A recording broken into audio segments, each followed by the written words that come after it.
Hey there, Chad here. Today I'm going to talk about Kerbal Space Program 2. Now, if you follow my channel, you know that most of my content is around Kerbal Space Program, and I was very excited about Kerbal Space Program 2 coming out. I kind of stopped making videos for a little bit as it led up to it because I was kind of expecting that there would be some content that I would want to make and move forward on the new game. I also knew that it was going to be in early access and that it was not going to be a completely polished game, finished and ready to go right out of the box.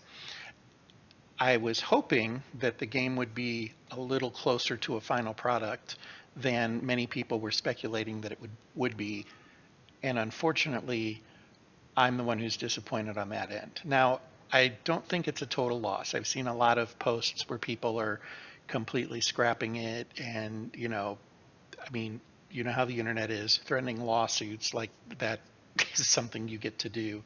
Um, things like this. It's a little bit ridiculous. With that said, there are some genuine concerns that I ran into, and I don't intend to move forward with doing videos on Kerbal Space Program 2 just yet. I'm going to give it a couple of months, let things kind of solidify. It has been a month now for the launch, and at this point I'm still seeing a couple of things that are just irritating to me. The game only has a sandbox mode right now. It has some pretty significant bugs in it that are just kind of silly, and I was a little concerned about that. And then the biggest thing is people are going completely crazy about the performance. Now, what I would say is I didn't see a huge problem with performance. I don't have everything turned out to max visual or anything like that. Uh, I did see a little bit of stuttering, but it was nothing completely ridiculous for the couple of things that I did in the game. But it is not nearly at the quality that Kerbal Space Program is. So real quick, I'm going to show one of the irritating bugs that I have found that just kind of maybe sums things up, because this should kind of be a no-brainer, I think, and the fact that it's a problem is really, really weird. I'm going to go to Settings, and I'm going to change my input. Now, what I like to do is set the flight controls as though I'm flying an airplane. So for pitch, we have W and S. That's pretty typical. For roll, we usually use A and D. Okay, and they've got yaw and roll reversed. Okay, so you go back way back to the early flight sims. You had A and D would roll, and then often Q and E were used to do yaw. Sometimes it would be Z and C. Sometimes it would be something completely unrelated, and you'd use both hands on the keyboard when, way back before we had a mouse to use. So here's what I like to do. I like to change the yaw to Q and E and the roll to A and D. Now, the first thing that it did, and this isn't so much a problem, I think you just have to kind of work through this, but I selected roll. I'm going to set that to A and D. And it tells me, hey, these are already assigned. Are you sure you want to do this? Now, there's a visual error here. That's a new line. It wants to put this on a separate line, and it's not getting interpreted. That's fine. That's something they can clean up. Early access. I expect this kind of thing here and there. Go to proceed, and I'm going to type. Type a new key for roll counterclockwise. I want that to be A, so I hit A, and now roll clockwise, and I hit D. Okay, so now it's set. Roll to A and D, and yaw is still A and D, and it didn't clear those out, and I really don't have a big problem with that. I kind of get it. What I will tell you is if I go and play the game right now, when I hit A, it's going to try to both yaw and roll to the left, and when I hit D, it's going to try to yaw and roll to the right. That's fine. I suppose that we should expect that. Here's where this is really frustrating. I'm going to set the yaw, and I'm going to click it, and I get that same thing. These are already assigned. Do you want to proceed? Yes, I want to proceed. And I want to set yaw left to Q, and that's fine. And you see it changed it here. Oops, my bad. Let's do that again. I'm going to set it back to what it was. It did say A and D. Okay, so you can see I set it to A and D. Now I'm going to go and I want to set it to Q and E. So change the Q, and I'm going to hit E and watch what happens. It just closes out of the window. And it kept this at D. Didn't reset it. So I played with it a little bit, and I thought, okay, is this me or what? I tried Shift Q, Oh, I'm sorry, that took right shift and Q is what that one did. So I can't like do a combination key like shift Q so right shift that time because I held it down, you know. So let's put it back to what it was, A and D, that's fine. So then I thought, well, what's really going on here? I tried setting it to E and Q just for fun, and it looks like when you hit E, it airs out or exits out of the window. It could be either. E might be set to an exit code or something like that, or it's just catching an error when you do it. You can try setting it back, and it won't let us set that, won't let us set this one back to it.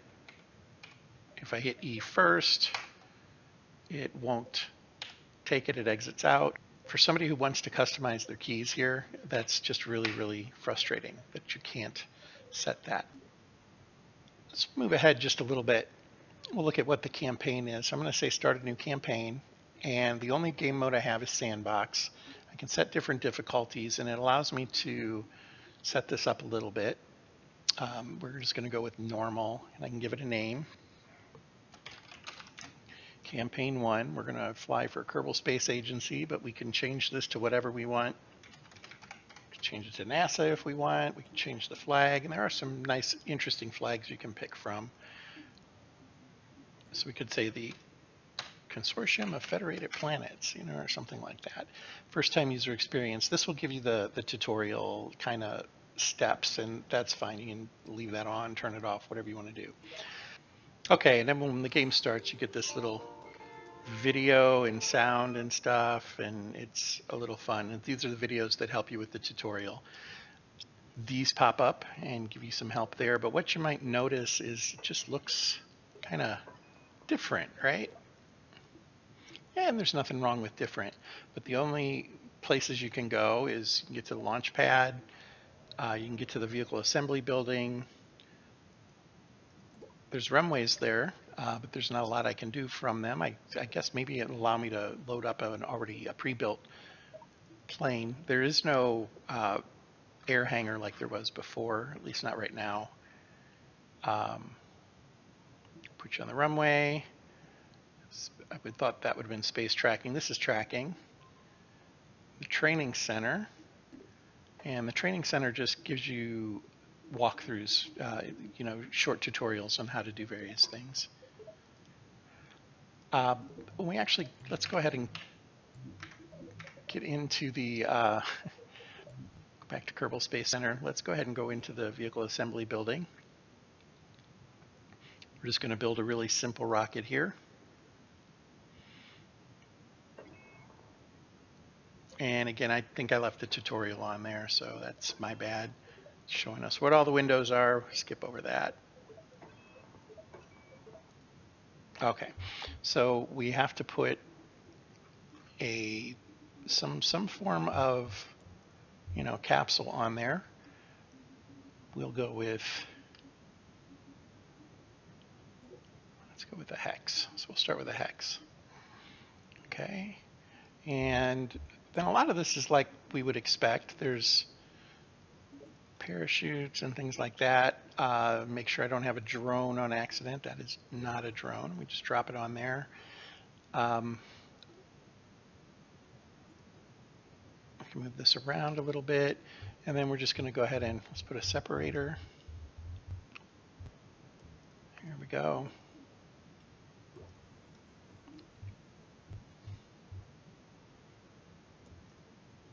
Let's just put a solid rocket engine on there. It's probably the easiest way to go. There, real simple rocket. And let's go fly it. Down here is launch. So you can see the windows are really different. They look a little more cartoonish to me, and I guess that's a thing. I'm sure she's going to tell me how to fly my rocket, and that's fine. I hope I remember to reset the controls, because I'm right now not remembering if I did. Close that out, and then this just works like it had in the past. I'm going to hit space. I'm not sure which way is north.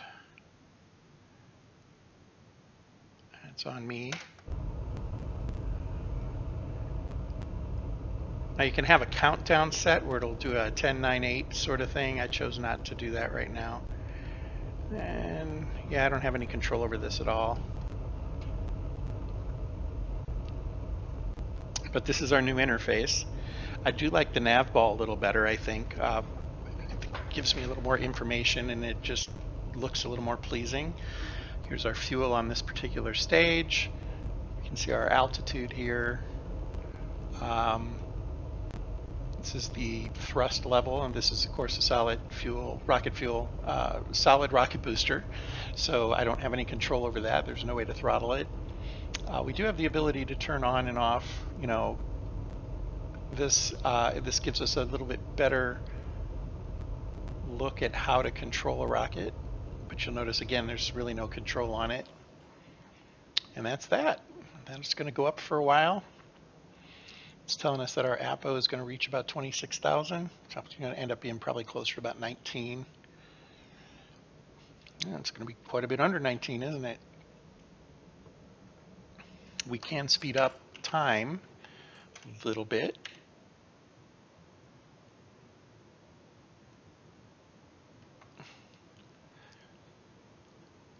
And right here is we're now floating, and now we're coming back down.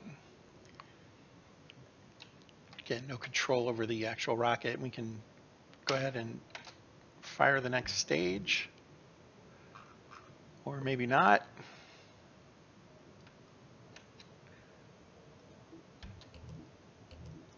Yeah, we don't seem to have control over the rocket. It says I have full control. Not sure why it won't separate. I'm assuming it probably because oh, there we go. And then I was trying to get the parachute to, it's because I was zoomed on time. That's one of the reasons you want to be careful about that.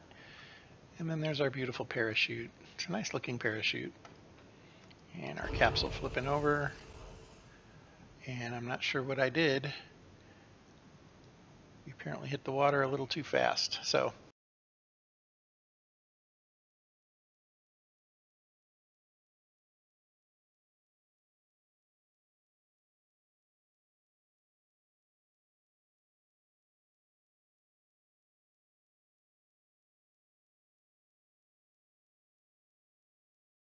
and I'm not sure what I did. We apparently hit the water a little too fast. So as you can see, very, very different experience from the previous version of the game. I'm not willing to say it's better or worse. It's just different right now. I think it will take me some getting used to. I was very comfortable with the previous interface, how things looked, where things were located. This kind of moves things around quite a little bit more than I might be comfortable with, but it's just a matter of getting used to it. I have not put a lot of time into the game as of now. I'm, again, a little disappointed with not being able to set up my controls the way I want them. The inability to do a career mode, I get that might take some time to figure out, but at the same time, most of the parts are really similar to what we had before, so I'm not really sure how much rework would have to be done there, particularly for a project that was well over a year late. Not meaning to bash anybody by saying that, just it tends to be the standard in the industry these days, is we're going to overpromise and underdeliver on many fronts, be it time or quality. And there's really not a whole lot wrong with the quality of what we've got here.